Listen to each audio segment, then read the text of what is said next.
Another day, another Pacers close game loss at home, another loss to a team that's shorthanded. This Pacers team cannot make a three. They cannot win a clutch game. Haliburton struggles again. Defense was kind of good, though. Lots to talk about on today's Locked On Pacers podcast. You are Locked On Pacers, your daily Indiana Pacers podcast, part of the Locked On Podcast Network, your team every day.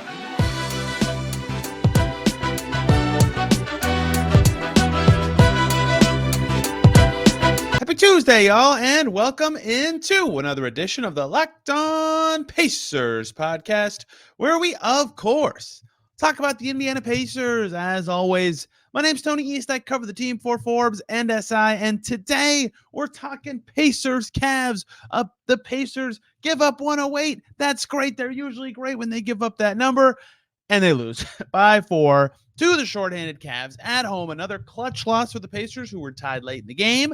Another dreadful three-point shooting night for the Pacers, who have been awful from deep since the All-Star break. Tyrese Haliburton struggled again, but their defense was a little better. That's nice. What's not nice is the Pacers lost the game to the shorthanded Cavs. They needed to get this win against a team that, is ahead of them in the standings. The schedule says is a tough game, but they had a chance with Donovan Mitchell out, with Evan Mobley out, with Max Strus out. They were up big early, 13-point lead in the first half, and they blow it. They lose the game.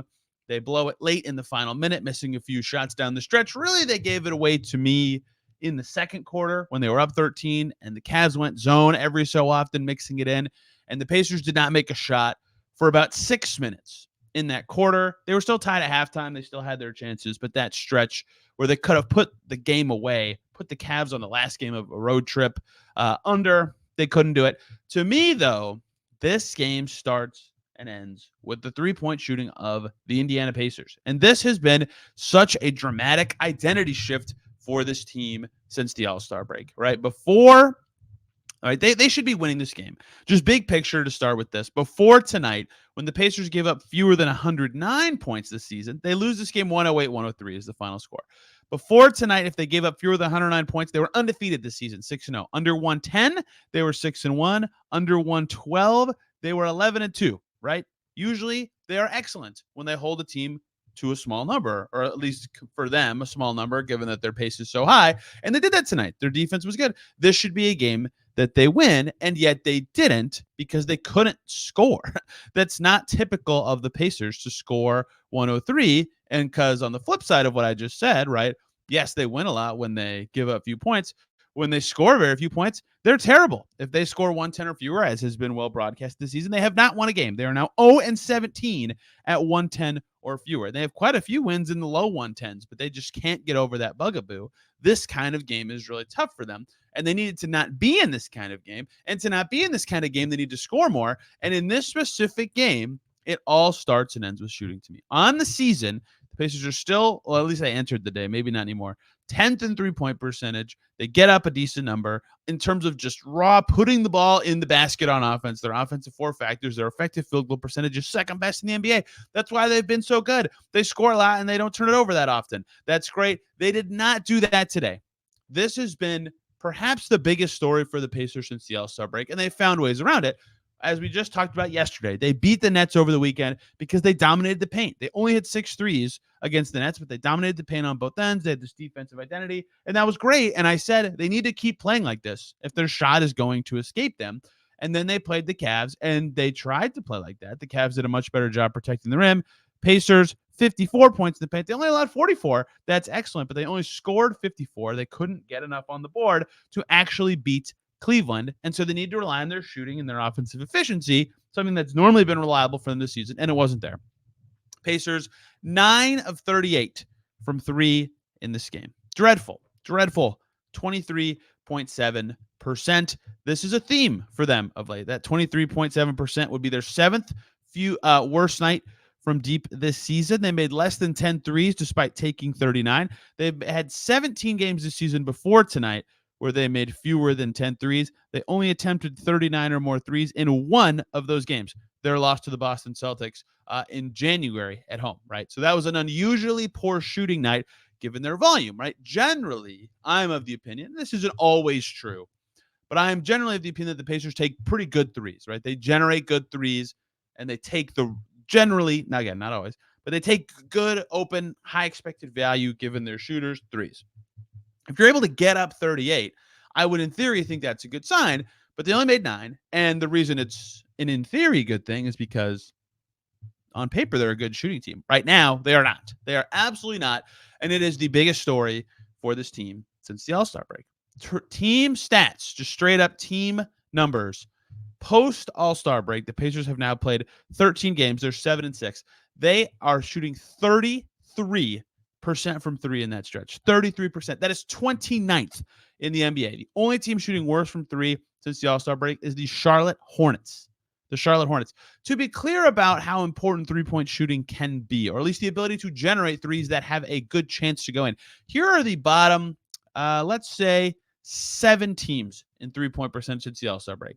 The Charlotte Hornets, who are terrible. The Pacers, the Memphis Grizzlies, who are terrible. The Detroit Pistons, who are terrible. The Knicks, who are pretty good.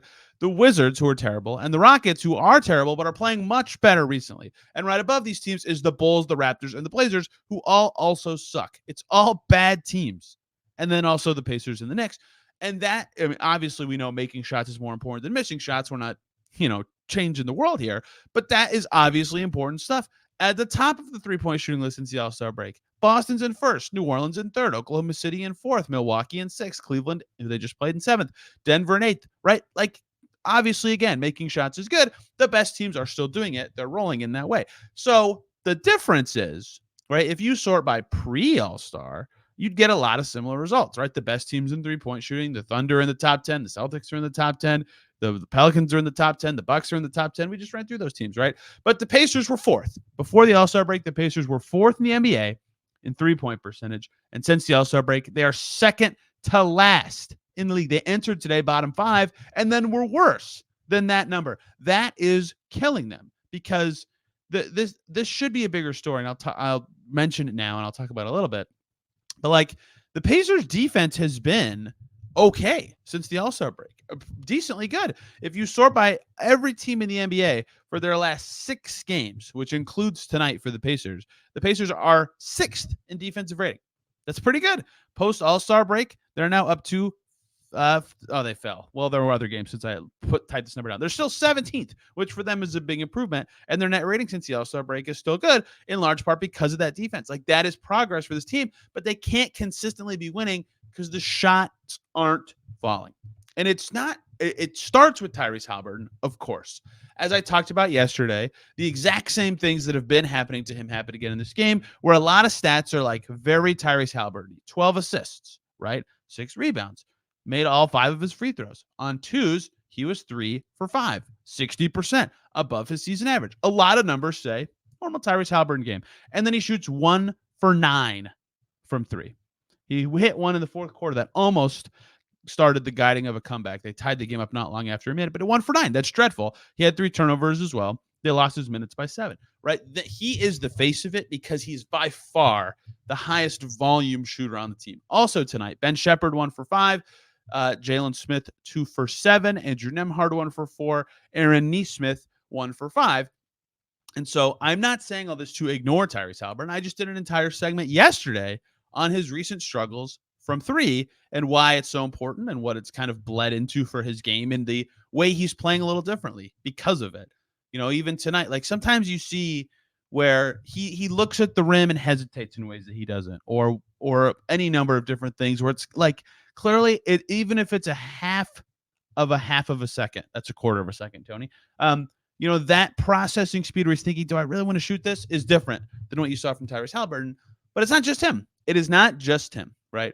If you look at the entire Pacers roster in three-point percentage, you go pre-All-Star break for the Pacers. Jalen Smith, on fire, 48.4%. Aaron Nesmith, 45%. Siakam, in his 15 games with the Pacers before the All-Star break, hit 41% of his threes. Obi Toppin was at 40.3%. Haliburton was at 40%. But he healed above league average, even in a down season for him, at 38%. Jarris Walker at 37%, and Ben Mathurin at 36.6%. That's 8 guys, I almost counted wrong, above league average percentage from 3 on good volume. Now, if you'll read that list again, Ben Mathurin out for the season, but he healed no longer on the team. That's already 2 of the 6, out of that equation, and their defense has improved, of course. But if you go post All-Star and sort the Pacers roster by 3-point percentage, first up you have TJ McConnell at 70%. He takes less than one a game, so it's a little different. Mathurin at 41%. He's out for the season. Ben Shepherd at 39.7%. Myles Turner at 37.7%. Nesmith at 36.8%. They have 5 guys above league average. Everybody else is below it. One of them is out for the season, and one of them takes very few per game. Shepherd has been struggling of late. He had that 0-for-5 game against the Bulls. They barely lost. And again, like I said, he was off tonight. Turner's been good. Nesmith's been improving after being in a slump. But a lot of guys are down from 3. Siakam's at 30% in this stretch. Toppin's at 32% in this stretch. Jalen Smith's at 28% since the break. Haliburton now at 21% since the break. Doug McDermott, who hasn't even been playing that much, but is supposed to be a shooter, was at 16.7%. They need it. Yes, Haliburton is the face of it. His game is predicated on being able to hit these crazy threes that he's been hitting mostly his whole career. But everybody is in a slump from 3 for the Pacers. And some of that's that their offense isn't humming the same way, but some of it's that they just need to make these shots from beyond the arc. And maybe it'll come via just an avalanche of threes against one opponent. Who knows? And it's, of course, very obvious to say, yes, they're missing shots and they're losing as a result. But in games where they can get up 38 of them, right? Jalen Smith is not just taking 7 threes. He doesn't create his own threes. Ben Shepherd does not just take 5 threes. Same with Darren Nesmith. They are generally created for them by things that happen within the Pacers offense or their talented creators, and they still shoot poorly. And that is a problem for the Pacers. They've got to be better from deep. It was their biggest issue in this loss against the Cavs, where they defended well enough to win. They held them to 108, but they could not get it done. Plenty more to talk about. Haliburton, clutch play, defense, all sorts of stuff from Pacers Cavs as the Pacers fall to 38 and 31. Coming right up here on Locked On Pacers. But first, we've got to talk about Stitch Fix. With Stitch Fix, you get a stylist who understands your style, size, and budget. They do all of the shopping for you. It's the easiest way to update your wardrobe this season. You can upgrade your wardrobe this year with a professional stylist that helps you find new on-trend favorites that will work for you. You just give your stylist your size, budget, preferences, and style preferences. Order boxes from Stitch Fix how you want, when you want, right to your door. No subscription required. And they send 5 just for you pieces, plus outfit recs, pro styling advice. If you know what works, they'll send you the rest. Your stylist just sends you the right pieces, the fits on point. They have styles. If you don't know what you want, they'll get you, because you can, go on there and kind of adjust what you like. They make it all so easy. You can shop, save time, save money, and you get outfits that make you look good and feel really good. If you don't love something, just send it back. Shipping, returns, exchanges are always free. Style that makes you feel as good as you look. Get started today at stitchfix.com/lockedon. That is stitchfix.com/lockedon. One more time, stitchfix.com/lockedon.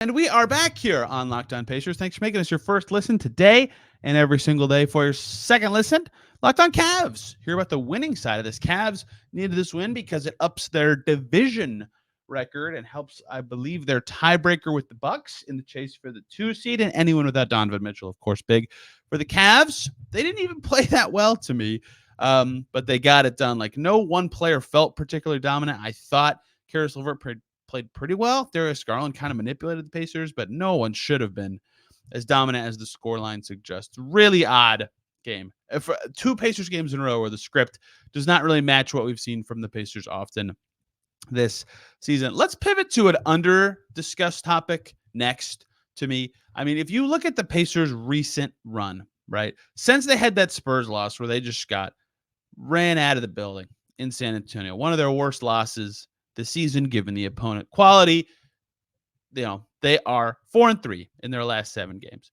They've won all 3 road games they've played in that stretch, and then they've played 4 at home, and they're 1-3 at home. They beat Brooklyn, and they lost to Minnesota. They lost to Chicago. They lost to Cleveland. Here's the theme of those that's been interesting to me. All close games. They lose by 2 to Minnesota, and they're tied late in that game, right? Anthony Edwards went crazy. He had the play of his life. He said after the game he's never jumped that high, but he blocked Darren Nesmith. The Wolves win, and the Wolves have not been a good clutch team, but they were against Pacers. And Anthony Edwards was unbelievable. The Bulls, the Pacers were ahead late in that game, and then DeRozan went crazy, and the Pacers kind of vomited all over themselves at times in the clutch in that one, and the Bulls get it done in overtime. Pacers' only overtime game of the season, they lost. And then the Cavs in town last night, games tied in the final minute. and the Pacers do not get it done, missing a shot that could have tied it late, not being able to get the stops when they need it. They tied it up at 103 with 2 minutes to go. LeVert scores. Haliburton misses a three. Siakam steps out of bounds because of great defense from George Niang. Okoro scores on the next possession. Pacers never have a chance again and lose by 5. I said they were tied inside the last minute. They were tied inside the last 2 minutes before Karis LeVert hit that fadeaway. All that to say, they have been tied or ahead in all of their last 3 losses at home in the last minute or two of the game. They're right there. But the clutch play has not been good enough for the Pacers of late. And so we're going to do another pre-All-Star, post-All-Star split really quickly. If you look at every team in the league's clutch stats, before the All-Star break, the Pacers were 10th in clutch net rating, 120 offense, great, 108 defense, also great. And they were 16-11 in clutch games. That's great. That's a good way to survive your season. A lot of the teams above them are pretty good teams. The Mavs, the Celtics, the Knicks, the Nuggets, the Clippers, the Thunder, the Bucks. Those are the teams that were among the teams that were better than them in the clutch before the All-Star break. That's a big deal for the Pacers to go 16-11. Post All-Star break, oof. Oof is all I can say. Pacers in the clutch since the All-Star break have a clutch net rating. I have to scroll down a little farther of minus 14.8. They're 1-5 in clutch games since the All-Star break. That is the fewest wins in the league of any team since the break. And the 5 losses is the most of any team with only 1 win. The other teams, Golden State, Charlotte, Brooklyn, and Boston, are all 1 and less than 5. So the Pacers have been, record-wise, the worst clutch team in the league since the break. They've played in 6 games, which suggests they're right there. They're in it, right? That's above average.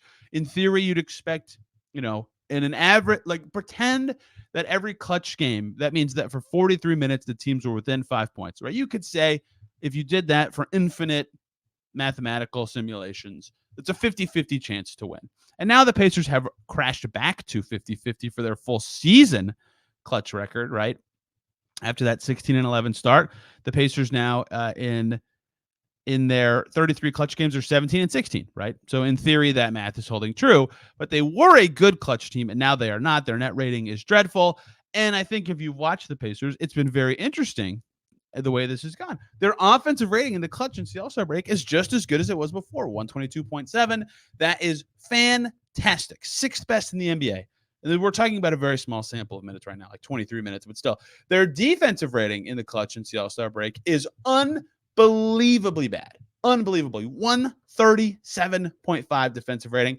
That is atrocious. 137.5. Unbelievable. The only 2 teams with a worse defensive rating than the Pacers since the All-Star break have played a total of 13 clutch minutes. The Pacers themselves have played 23.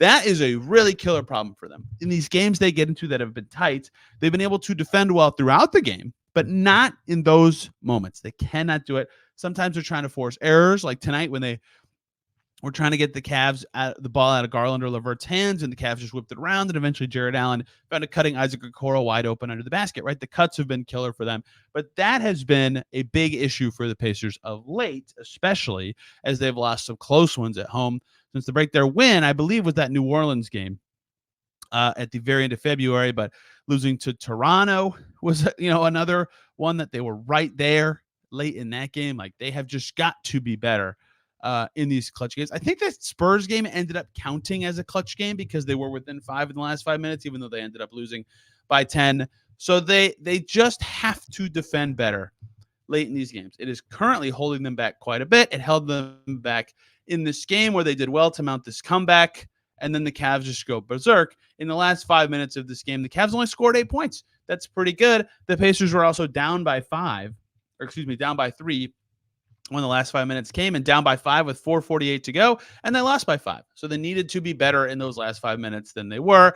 Even though they came all the way back to tie it, they were far and away. They didn't score for the last 2 minutes of the game, and they gave up 5 points in that stretch. That's not going to do it. They've got to be better in the clutch. Obviously, Ant going crazy and DeRozan going crazy is potentially, you could say, 2 outlier things, but it's still a problem for the Pacers. They need to be better and crisper in these clutch situations, because one of the only positives you could take away from this game, the defense was good. Again, 108 allowed for the Pacers. Like I said earlier, they've actually defended pretty well recently, right? Top 6 in defensive rating in their last 6 games is legitimately very impressive, right? They've been much more physical, as noted by the team and by my eyeballs, in that stretch, right? That's a good thing. I think that is something the Pacers can hang their hat on. Not saying that they will, but being the 6th best defensive team, they have a plus 5.4 net rating since the All-Star break, 9th best in the NBA. They're only 3-3.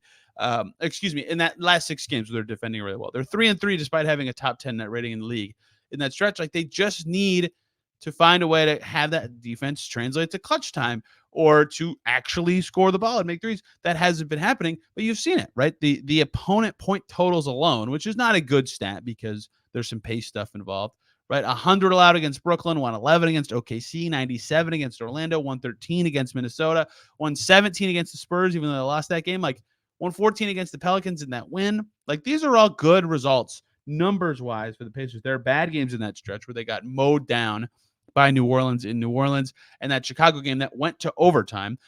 They've been better largely defending. That's a good thing. That is one of the few positives that's come out of the last couple of weeks for the Pacers. And if they're going to reach the playoffs, they're going to need to be able to defend at that level for some extended stretches. Right? They were up big early in this game against the Cavs, up 13 in the first half, because their defense had some significantly strong moments in that first half. But it wasn't good in the clutch. It wasn't good in the clutch against the Bulls. It wasn't good in the clutch against Ant. It was good enough. He hit some nutso shots. And that is where they need to improve their defense, because largely their sample recently is looking better, right? Clearly a growth area. They're still near the bottom of the league in defensive rating, but this is an improving area for the team after losing some guys in some transactions. They're now up 2 on the season. Why is my sorting going so poorly on NBA.com today? For the season now, after this recent stretch of slightly better defensive play, if NBA.com will let me sort it. Nope, it won't. Okay, great. They're climbing the defense. There we go. They are now up to 25th in defense out of the bottom 5. There we go for the Pacers. Next in their sights, the Raptors and Spurs, if they want to get out of the bottom 8. We'll see how that goes. There's plenty more to talk about from Pacers, Cavs, Haliburton's game, some other players who actually did well and would have been key figures to talk about had the Pacers won. All that coming to close out today's Locked On Pacers. But first,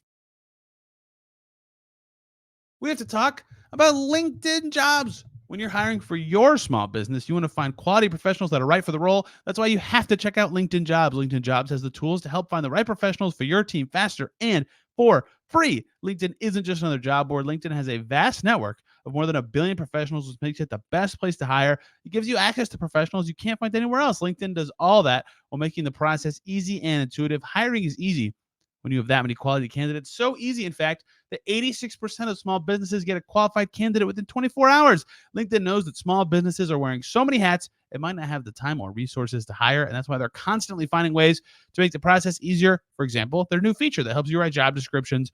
2.5 million small businesses use LinkedIn for hiring. You could be next. Post your job for free at linkedin.com/LockedOnNBA. That's linkedin.com/LockedOnNBA to post your job for free. Terms and conditions apply.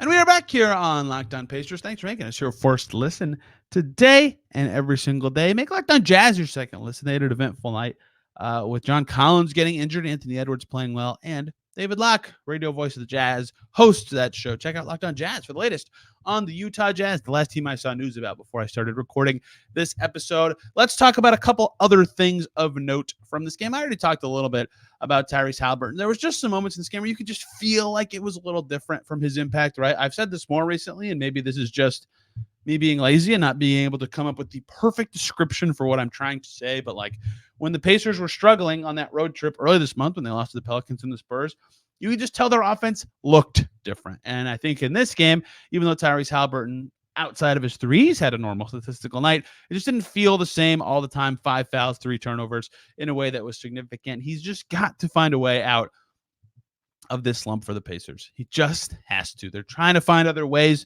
to get him involved and going, and they're staggering their rotation in ways that make sense. And Siakam's playing well, and they're getting ball handling on the floor. And it all will click if they make the threes, and that starts with their best shooter now on the team, at least should be their best shooter, but has not been of late, Tyrese Haliburton. We will see if it ever comes around.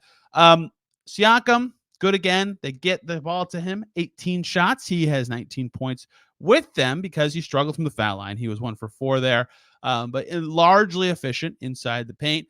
4 offensive rebounds, 12 in total. That was all very good stuff. Part of the reason the Pacers were keeping up in this game and were dominating at times early was their work on the possession game. They had 5 more offensive rebounds than the Cavs and 3 fewer turnovers, and that really helped them kind of maintain a balance. They took 11 more shots than the Cavs, although Cleveland did get to the foul line. I thought that was something good from the Pacers, and Siakam's offensive rebounds were a big part of that, right? He continues to very much impress me on the glass of late. He averaged over 10 rebounds per week last week. He's been a beast in that way for the Pacers. I think that's part of what their new focus is in terms of being physical, is it doesn't just start and stop with defense. It includes more, including rebounding, and Siakam has been excellent in that way. Rick Carlisle been very appreciative of his defense in recent pressers. TJ McConnell, still the beating heart of this Pacers team so often of late. I thought this was said well. I can't remember who tweeted this during the game. Like, it's very good that TJ McConnell is helping the Pacers this much and has been playing this well. It's alarming that they need TJ McConnell to be this good all the time to have a chance against some of these teams.